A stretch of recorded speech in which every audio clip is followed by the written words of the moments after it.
Combining borrowing capacities and deposits could be a great idea to purchase an investment property. But if you're thinking about co-investing, here are a couple of points to consider. Hi, I'm Aaron Christie David, mortgage broker and founder of Atelier Wealth. I specialize in helping Australian families start out and scale up their investment property portfolios. Buying with a friend or a family member makes sense, right?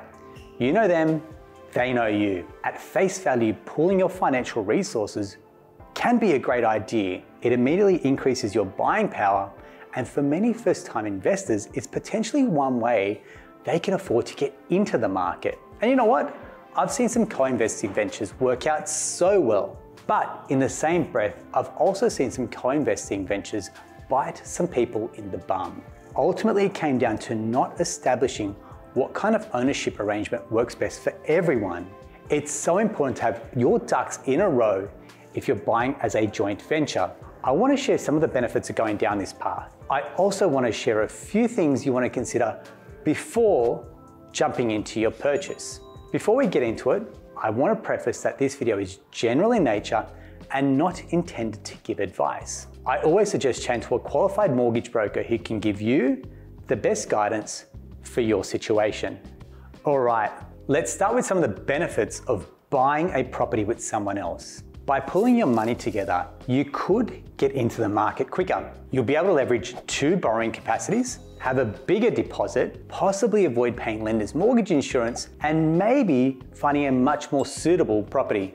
The sooner you both can get into the market, the faster you can start building equity together. And the faster you can start building equity, the quicker you can get your foot into the door for another investment property. There are quite a few positives, but of course, there are a few potential risks as well. For example, pooling finances together could really test your relationship or friendship if things go south. You can, however, avoid the possibility of things going south if you just put in the legwork before jumping into this purchase. There are a couple of things that are vital to consider. If you can dot your I's and cross your T's, you are less likely to experience trouble down the track. So let's have a look at some of these considerations. First, you need to decide how you're going to structure your ownership. In Australia, there are 2 ways you can structure a joint purchase. Either you're going to enter into a joint tenancy agreement, or you're going to purchase as tenants in common. A joint tenancy agreement means that you are buying the property in equal shares. This means that you have an even split of the property's profits, losses, and risks. And for tax purposes, your ownership of the property is equal. Another element of buying as joint tenants is that if one of you dies, the surviving owner automatically becomes the sole owner of the property. So no one can inherit your share of the property. This is called the right of survivorship. On the other hand, a tenants in common agreement means that you have a defined ownership share of the property title.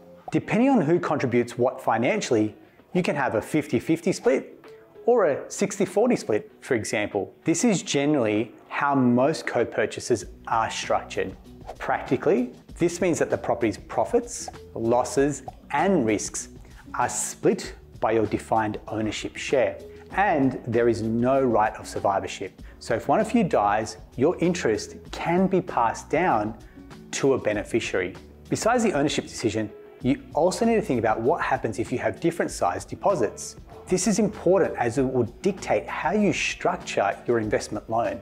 Some lenders offer what is known as a property share loan. This will enable you to split your costs but keep your loans separate.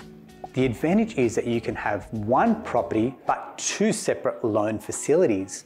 This also becomes an important consideration when you look to buy your own properties in the future.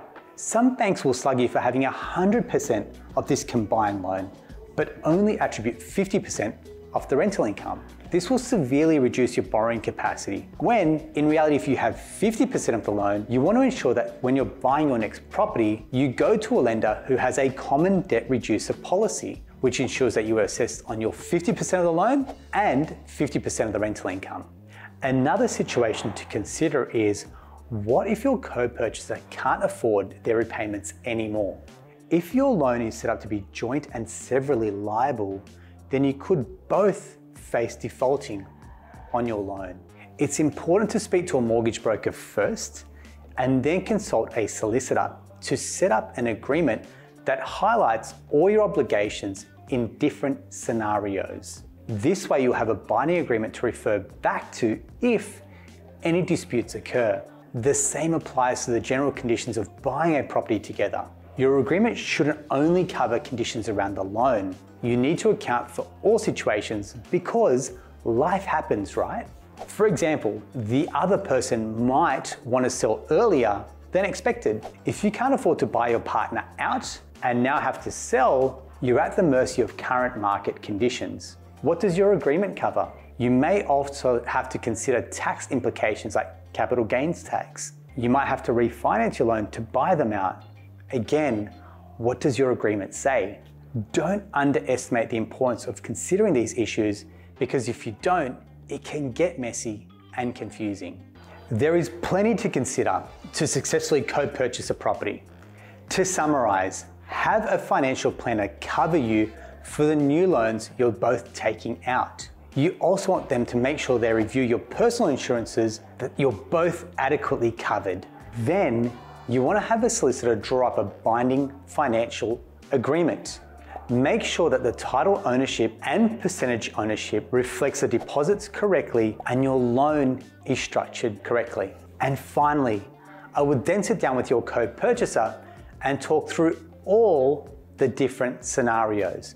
It doesn't necessarily have to be a negative conversation.